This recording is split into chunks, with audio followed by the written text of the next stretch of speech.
glória a Deus, que bênção. Queridos, abra sua Bíblia para nós ler um trecho da Bíblia, alguns versículos aqui, no Evangelho segundo escreveu São Lucas, no capítulo de número 18 do Evangelho de São Lucas, e o versículo de número 1, um texto muito conhecido da Bíblia Sagrada, especialmente dos que têm afinidade com o Novo Testamento, capítulo 18, versículo de número 1 de Evangelho de Lucas, fala da parábola do juiz iníquo.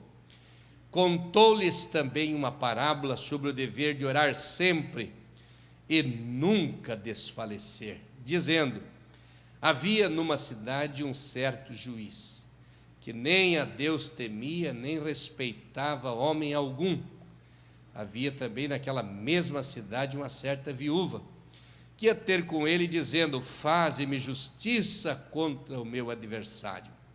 E por algum tempo não quis, mas depois disse consigo: ainda que não tema a Deus, nem respeite os homens, todavia, como esta viúva me molesta, hei de fazer-lhe justiça, para que enfim não volte e me importune muito. E disse o Senhor: ouvi o que diz o injusto juiz. E Deus não fará justiça aos seus escolhidos, que clamam a Ele de dia e de noite, ainda que tardio para com eles? Glória a Deus. Digo-vos que depressa lhe fará justiça. Quando, porém, vier o Filho do Homem, porventura achará fé na terra? Glória a Deus. Amados, o texto que nós lemos é muito conhecido. Já pregamos esse texto, já esqueci as vezes que olhei para o texto para a ministração. Neste momento, olhando por um prisma um pouco diferente do texto, nós encontramos uma mensagem muito sublime. A pergunta do versículo de número 8, porventura, quando vier o Filho do Homem, achará fé na terra? Sim, achará fé na terra. Essa resposta parece que ninguém respondeu, porque é a igreja que tem que responder. Quem vai responder esta pergunta para o Senhor Jesus é eu e você. Mas sim, vai ser encontrado fé na terra. É claro que Satanás vai lutar para diminuir a fé do povo, para suprimir a espiritualidade, para enxugar a espiritualidade das pessoas e tornar as pessoas mais carnais, as pessoas menos espirituais, tornar as pessoas mais presas fáceis do inimigo, porque ele vai fazer de tudo para esfriar a fé. Mas essa resposta eu e você temos para dizer. O Senhor Jesus pergunta: porventura, quando vier o Filho do Homem, achará fé na terra? Sim, achará, porque nós estaremos aqui adorando, e se nós não estivermos aqui, é porque nós já fomos com Ele. Uma geração se levanta e outra geração tomba, e nós vamos indo. Se Ele demorar voltar, nós não demoraremos muito, e nós vamos com Ele. Então nós vamos encontrar fé na terra. Mas vamos pensar na Bíblia, quando você pensa na arca de Noé, quando veio o dilúvio, tinha 8, depois quando você vê a destruição de Sodoma e Gomorra, milhares de anos depois, tinha 4, e um deles se perdeu no caminho, que foi a mulher de Ló. Quando você olha para o Novo Testamento, vai encontrar ali bastante gente caindo e levantando, mas vai encontrar Jesus edificando a sua igreja de tal forma que as portas do inferno não prevalecerão contra ela. Jesus vai edificando a igreja e vai multiplicando a igreja, e vai salvando e vai estendendo a sua promessa. Em Atos ele disse: a promessa vos diz respeito a vós, aos vossos filhos e àqueles que estão longe, e tantos quantos Deus nosso Senhor chamar, porque é muito abrangente. E no outro texto diz que Deus quer que todos os homens se salvem e cheguem ao pleno conhecimento da verdade. Então nós vamos ter muita fé na terra. Se eu e você suprimirmos a fé, onde nós estivermos, Deus levantará num outro lugar. Se eu não estiver crendo, meu irmão estará crendo por mim, e a fé não sairá da terra enquanto Jesus não arrebatar a sua santa igreja. Glória a Deus. Então eu quero que você, quando ler esse versículo, responda sempre para Jesus: meu mestre encontrará fé na terra. Porque se não tiver fé na terra, não terá batismo no Espírito Santo. Se não tiver fé na terra, não haverá cura divina. Se não tiver fé na terra, não tem esperança, não tem amor, não tem paz. O que terá na terra? Não terá uma igreja, o arrebatamento não acontecerá, os dons espirituais não se manifestarão, mas como tem fé na terra, a igreja continua viva, falando em línguas estranhas, profetizando, evangelizando, pregando a palavra, ganhando almas, batizando os nossos irmãos e criando uma comunhão cada vez maior. Glória a Deus. Esse texto nos ensina muito, porque fala no capítulo 18 de duas parábolas referentes à oração. Existem outras coisas aqui, mas pelo menos duas parábolas que se referem à oração. Uma é a parábola do juiz iníquo, que fala da viúva pobre, e a outra parábola é a do fariseu e do publicano que estavam na oração. Na primeira parábola, nós aprendemos não desfalecer, continuar insistindo e persistindo.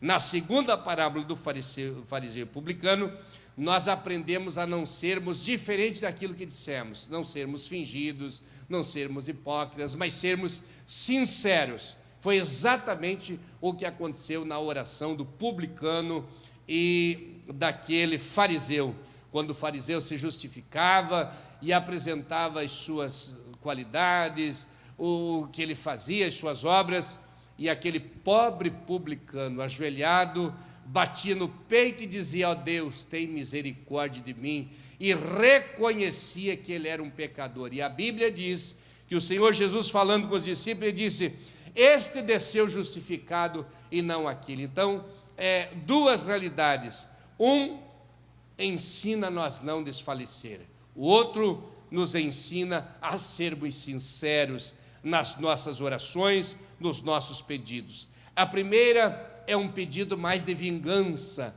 porque é um sentimento de humilhação, de injustiça, um sentimento de desdém, de perseguição, que alguém fazia com aquela viúva, e ela então pedia, na primeira parábola: eu quero justiça.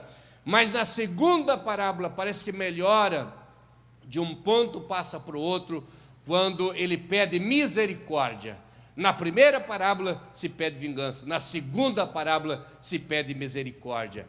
Mas quando analisa todo o contexto da situação, nenhum era mais orgulhoso do que o outro, nenhum era mais justo do que o outro, tanto a pobre viúva, quanto aquele que orava com o fariseu, que era o publicano. Esta parábola nos mostra que entre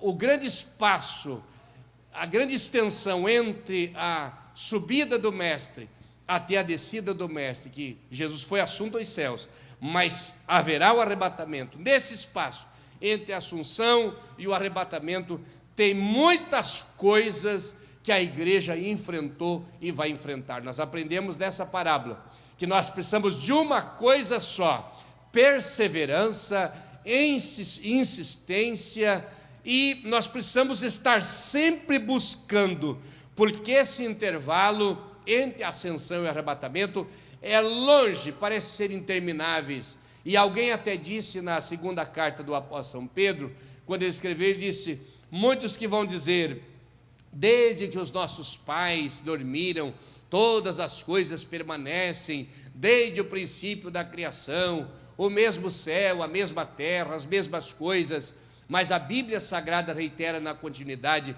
que os céus e a terra que agora existem estão reservados para o fogo, e todos serão consumidos, porque a palavra de Deus deve ser cumprida. Mas nesse espaço, quanto pecado, quanto injustiça, quanto desdém, quanta perseguição, quanta humilhação acontecerá nesse espaço da ascensão ao arrebatamento. E nós aprendemos aqui uma coisa, precisamos perseverar. O cristão não deve desistir das suas lutas, desistir das suas batalhas, desistir das oposições. Ele deve lutar contra a oposição. Esse texto revela a oposição que esta mulher tinha. E essa mulher, ela representa nós, a igreja, eu e você, persistindo e recebendo um não, tentando ir para frente, sendo empurrado para trás, tentando se firmar e sendo chacoalhado, sendo balançado. Mas quando nós lemos o texto, nós vemos esses contrastes em que essa mulher se encontrava. O primeiro contraste é que Deus está em contraste com o defensor. Esse defensor da viúva era mau, Deus é bom. Então há um contraste. Nós estamos com Deus bom. A igreja não pode negligenciar, porque o nosso Deus é bom. E a parábola mostra a viúva sofrida e um juiz terrível. Mas um outro contraste também é o povo de Deus em contraste com a viúva. A viúva perseverava, insistia, lutava e clamava. E a igreja, em muitos casos, ou alguns de nós, vamos dizer, eu e alguns de nós, não fizemos tudo o que é para nós fazer.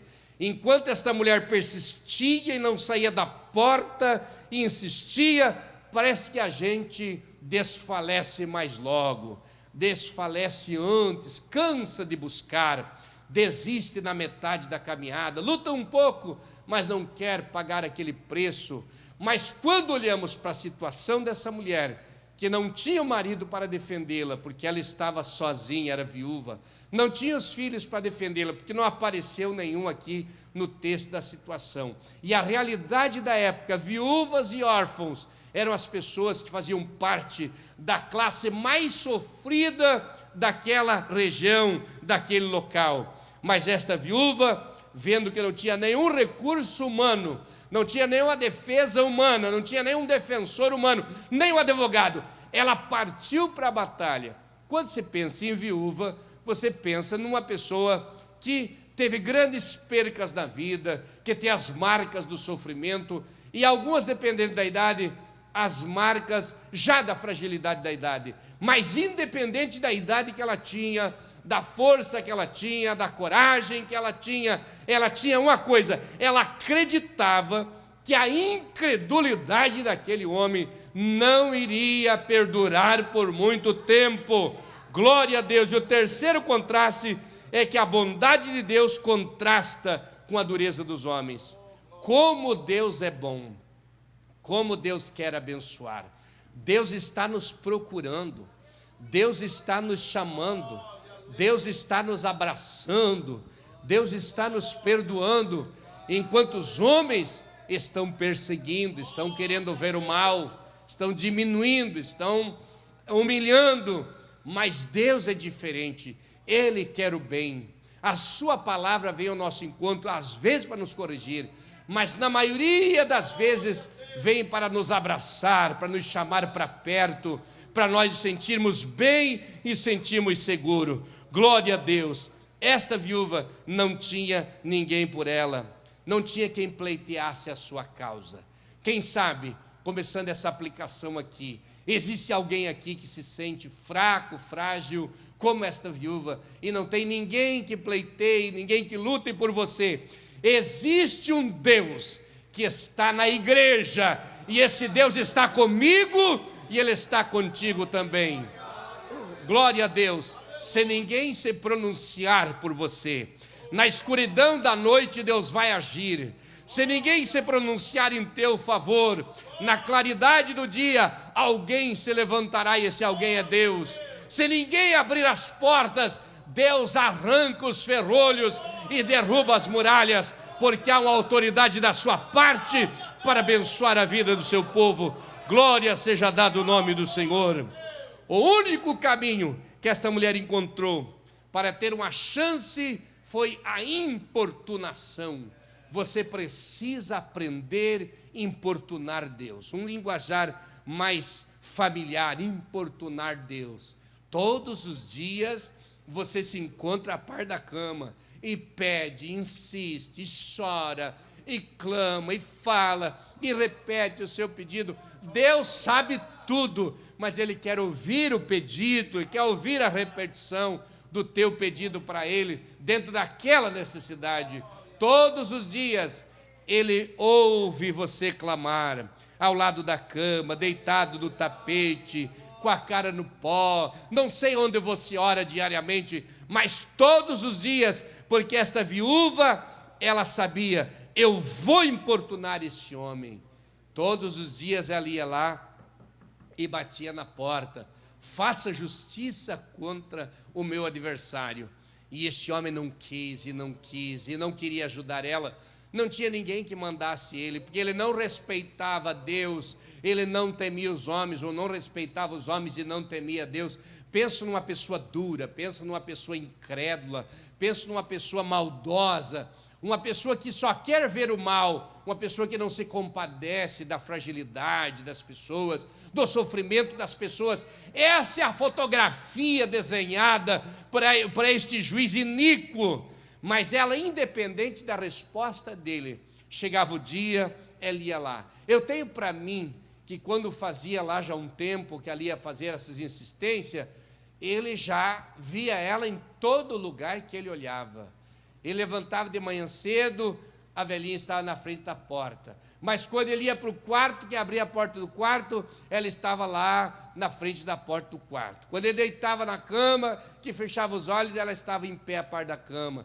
Ele entrava no seu carro, ele via a velhinha ali. Ele ia atender os seus súditos, a mulher estava na frente dele. Entrou na mente, entrou na consciência, entrou na alma, impregnou na vida a imagem do sofrimento da mulher.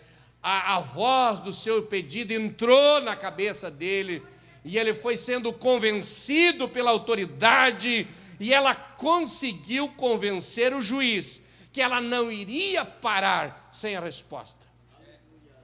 Este poder de convencimento, queira Deus que caia sobre todos nós, queira o Senhor que nós sejamos assim, colocar no coração de Deus o nosso sentimento. A Bíblia diz que Jesus, quando via o sofrimento, ouvia o clamor das pessoas, ele movia-se de íntima compaixão, ele movia-se. Deus se move pelo clamor dos seus filhos. Veja onde está a realidade desse texto. Em primeiro lugar, ela colocou no coração, na mente, na alma do juiz, que ele tinha que ajudá-la a resolver o seu problema, porque ela não iria parar. E ele baixa a guarda e confessa: ainda que eu não temo Deus e não respeito os homens, eu vou fazer justiça com esta mulher, a fim de que ela não me moleste mais. Em outras palavras, se eu não ajudá-la, eu não durmo mais. Se eu não ajudá-la, eu não como mais. Eu não tenho mais paz, não tenho mais alegria, não tenho mais festa, não tenho mais o que alegre. Pode dar o que der, ele não vai mais se alegrar, porque esta mulher conseguiu colocar na mente dele que ele tinha que fazer justiça com ela. Eu não sei se você está orando pelo seu advogado, eu não sei se você está orando pelo juiz que está com o processo na mão, eu não sei se você está orando pelo processo, por alguma causa na justiça, por algum problema de casamento, um problema de empresa, um problema de trabalho, um problema pessoal, mas você vai impregnar esse pedido e Deus vai colocar na mente desta pessoa. Se for pessoa, perde o sono. Se for pessoa, perde a paz.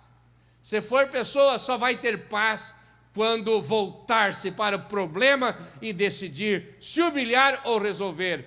Porque esta mulher chega num homem ímpio, num homem que não teme e não respeita, e ela coloca na mente dele que ele tem que mudar o seu conceito, mudar a sua ideia e fazer o bem. Ele chega numa conclusão: eu não temo Deus, não respeito os homens, mas vou fazer justiça com essa mulher. Eu preciso fazer alguma coisa. Provavelmente ela fazia o pedido, ia para casa dormir sossegada, porque ela acreditava de tal forma que ele não ia aguentar, não ia suportar. E de repente ele fez. Daí Jesus pega o texto e diz: ouvi o que fez o injusto juiz? Ouvi o que fez o injusto juiz? E dá uma parada e diz: e Deus não fará justiça com os seus escolhidos que clamam a Ele de dia e de noite? Daí vem um complemento que nós precisamos entender: ainda que tardio para com eles. Ainda que tardio para com eles. Deus fará justiça com os seus escolhidos que clamam a Ele de dia e de noite. Ainda que tardio para com eles. Mas as coisas vão acontecer. O cristão precisa acreditar. Você precisa acreditar. Deus está trabalhando a nossa vida.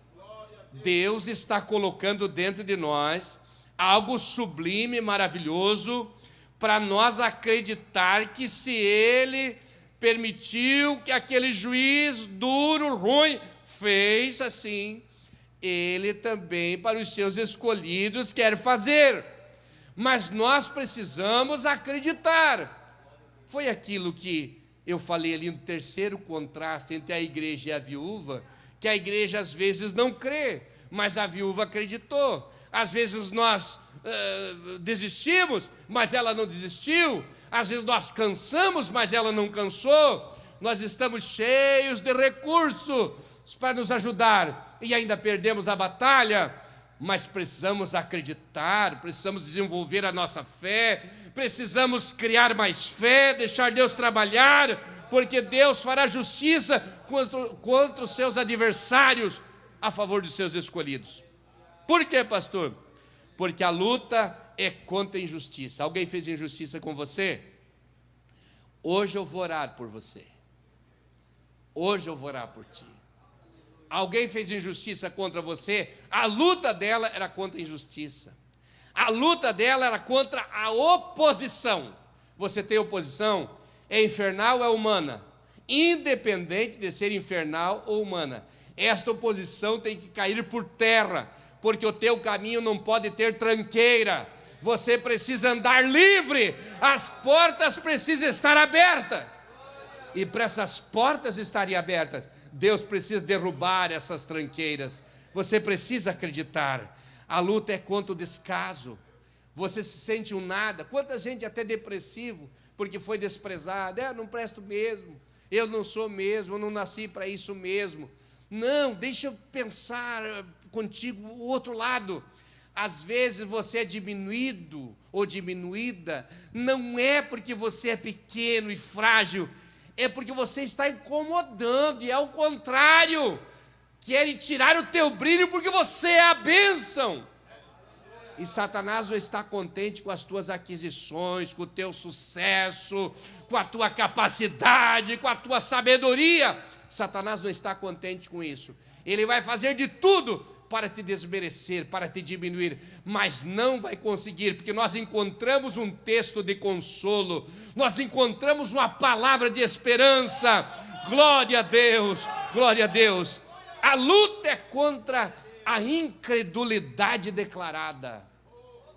Você conhece alguém que não acredita em Deus, que olhou nos seus olhos e disse: eu não acredito em Deus, que diz que Deus não existe, que diz que a Bíblia não é verdadeira, que diz que servir a Deus não é coisa boa, que é exploração, que é isso, que é aquilo? Você já viu essas pessoas assim? Se você não viu, você vai encontrar, porque aqui no texto diz que esse homem não temia a Deus e não respeitava os homens. Ele era um incrédulo, e a luta era contra uma incredulidade declarada. Não se deixe abater pela oposição da incredulidade, pela oposição da dureza. Não se deixe abater pelas trevas. Quem sabe a luta é contra a solidão. Estar sozinho, não tem ninguém do teu lado, sozinho no trabalho, sozinho em casa. Quem sabe até rodeado de gente, mas a solidão invade o coração. Tem pessoas que estão se batendo na rua, nos grandes centros, dentro de grandes empresas, se batendo de tanta gente, mas está se sentindo solitário. A solidão entrou dentro de si, mas sai para fora em nome de Jesus, porque esta mulher, ela estava sozinha fisicamente, mas ela tinha algo dentro dela que era a fé, que gerava nela uma certeza tão grande que ela se sentia rodeada de ajuda, favorecida por um poder sobrenatural, que era o poder de Deus. Glória a Deus. E o que levou ela a lutar? Foi a sua persistência. Quantos dias ela lutou? Não sei. Quantos meses? Não sei. Quantos anos? Não sei. Se foi um inverno e um verão, foi inverno e verão. Chegava a hora, ela estava ali. Chegava a hora, ela estava ali. Eu trabalhei numa igreja que eu tinha uma pessoa que tinha um pedido a fazer para um dos nossos pastores. E todos os dias vinha ali. E um dia ele disse para mim: eu preciso resolver esse problema. Não é bem comigo, mas eu preciso resolver. Porque todo dia que eu chego aqui na igreja, eu lembro ou eu vejo a imagem desta irmã ou desse irmão. E ele foi resolver. E eu disse: é Lucas 18 se cumprindo na tua vida. Ou você faz ou não dorme mais. Ou você resolve ou você perde o sossego. Quando eu era moço, eu tive uma experiência muito forte com o meu pastor. Eu era líder de jovem, bem novo, saindo da adolescência. E o meu pastor não entendeu algumas palavras, eu sei que foi lá, e ele resolveu escrever de caneta vermelha o meu nome na sua agenda, só que eu não sabia, e eu senti que tinha alguma coisa, eu não sabia o porquê, depois eu fiquei sabendo, e quando eu notei isso, eu fui para casa, e disse: o que tem com esse servo de Deus? Ele está diferente comigo, mas eu vou recorrer ao meu Deus. Eu vou orar, e vou orar. Eu não vou falar nada para ninguém, porque se eu falar para alguém é fofoca, vira. Eu vou orar. E um dia eu disse: se ele dormir essa noite, tu não está comigo. E 3 horas da manhã eu fui lá na casa do meu pastor. Se ele estiver dormindo, Deus não falou, Deus não está comigo. E as luzes estavam acesas. E a janela estava aberta. E um homem de Deus caminhando na sala. E eu voltei para casa e dormi sossegado aquela noite. Porque o Deus que nós servimos ouve a oração. No outro dia ele estava ansioso para me enxergar na igreja. Eu cheguei, ele me abraçou. Meu filho, o que tem? Eu digo: não sei nada. Eles me falaram uma coisa e eu fiquei assim. Mas eu não consigo dormir já faz uns 3 dias por causa disso. Eu disse: não tem nada, meu pastor. Eu só fiz uma coisa, eu fui orar. E disse para o meu Deus que se o Senhor dormisse, Ele não estava comigo. Deus tirará o sono de alguém. Deus tirará o sono de alguém. Deus fará pessoas levantarem e virem de longe. E quando você vê, chega na tua casa. Deus fará a pessoa te ligar que você faz mais de 10 anos que não vê mais. Deus fará a pessoa ligar para ti, te procurar, mandar fazer alguma coisa. Porque o Deus de quem nós somos e servimos, Ele só quer ver a perseverança. Se você decidir buscar a Deus, a obra é verdadeira e é completa. Eu preciso que você entenda essas verdades de Deus. Eu preciso que você seja abençoado, porque alguém será movido pelo poder de Deus. Se for uma coisa humana, não for nada divino, mas mesmo assim, a Bíblia Sagrada nos dá o respaldo que um homem que não teme Deus e não respeita os homens, perde o sono e resolve o problema da viúva. Imagina Deus que ouve os seus escolhidos de dia e de noite. Eu preciso que você entenda mais uma coisa. O Espírito Santo está ministrando aqui dentro de mim. Você tem que acreditar também que você é filho de Deus. Você tem que acreditar que Deus ouve a tua oração. Você tem que acreditar que tu faz parte do reino de Deus, do governo de Deus na terra. Você tem que acreditar que Deus ouve o teu clamor, a tua oração. Ninguém pode brincar com quem ora. Ninguém pode brincar com quem ora. Mas é frágil, mas ela não tem ninguém por ela. Mas ela é viúva, ela é sofridinha, não tem um filho, não tem ninguém. Vai pedir ajuda para aquela pessoa tão ruim, tão difícil. Mas a velhinha estava ali. Será que os olhinhos dela não estavam brilhando de alegria, brilhando de fé? Será que não tinha um sorrisozinho naquele corpinho magro e frágil? Será que não tinha? Uma coisa tinha, ela vinha ligeirinho para a igreja. Eu vou orar, eu quero ver se não vai acontecer. Eu vou dobrar o joelho aqui, vai subir a oração, aleluia. Xarabalachoricalabax.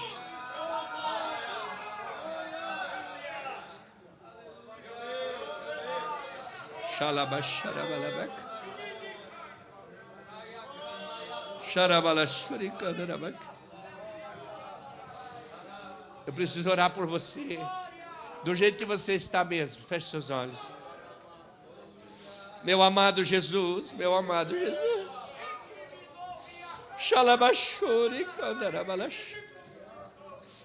Agora, Senhor, Tu sabe a luta e a batalha de cada pessoa. Talvez alguém está participando pelas redes sociais e está longe daqui.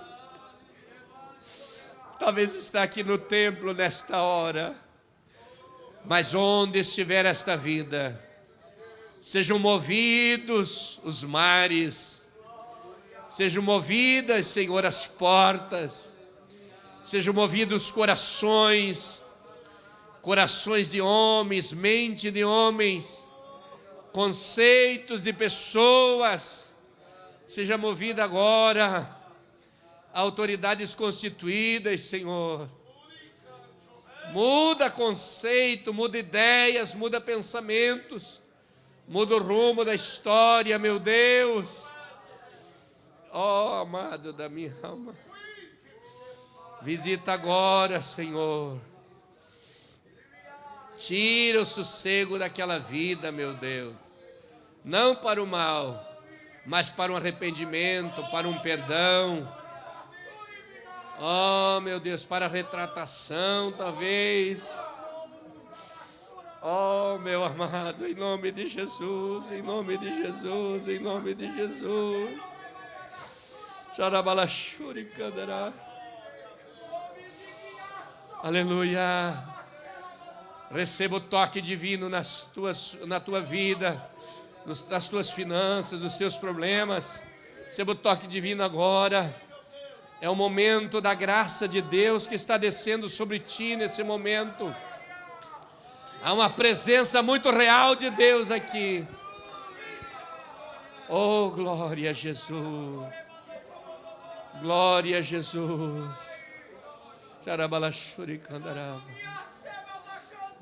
Em nome de Jesus. Receba a bênção. Receba a tua bênção. Receba a tua bênção. Aleluia.